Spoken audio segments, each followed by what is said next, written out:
नवनीत राणा यांचा एक व्हिडिओ बघितला, दांडी उत्सव मधला होता. नाही ते बरेचसे नेते मुंबईमध्ये फक्त भाषाचा वाद पेटून आपले राजकीय पोळी शेकण्याचा प्रयत्न करतात. आणि आम्ही खरोखरी आमचे मराठी कलाकार असो, त्यामध्ये सिद्धार्थ जाधव यांचं जेवढं कौतुक केलं तेवढं कमी.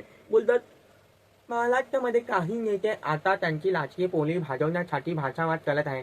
तर माझं सांगणं आहे की तुम्ही तुमची राजकीय पोळी भाजवला, हनुमान चालीसा, हिंदू धर्म याचा सहारा का घेतात? जर भाषावादचा चुकीचं वाटते तर तुम्ही हिंदू धर्म खत्रेमध्ये हे आहे ते आहे, मग तुम्ही पण धर्माची राजनीती करताय ना. अरे कधीतरी चांगले रस्ते, हॉस्पिटल देणार, महागाई कमी करणार, हे मुद्दे घ्या. अरे लाज वाटतो त्या तुम्हाला? हे भाई तुम्ही दुसऱ्यावर बोटर दाखवतात पण स्वतःवरती जे डाग लागले ते कोण बघणार आहे भाई? आणि तुमचं मी एक बघितलं, आपण झुकेगा नाही साला. भाई हे ब्रँड फक्त माननीय राजसाहेब ठाकरेंसाठी आहे, कारण भाई त्यांच्याकडे सरकार नाही, आमदार नाही, खासदार नाही, पण भाई सरकारला पण झुकावं लागतं असं कार्य आहे त्यांचं. आणि बस झालं, तुमच्या नाटका बंद करा जरा. जे खरोखर लोकांना दिसते, तुम्ही कशाला उगाच तुमच्या मोठ्याही मारताय, मोठ्या वार्ता करता. किती तुम्ही मराठी कलाकारांना आणि मराठी माणसांना सपोर्ट करते पूर्ण महाराष्ट्राला माहिती आहे. म्हणून सिद्धार्थ जाधव लगेच स्टेजवरनं बॅक साईडला गेले. त्यांना पण माहिती आहे तुम्ही किती सपोर्ट करता.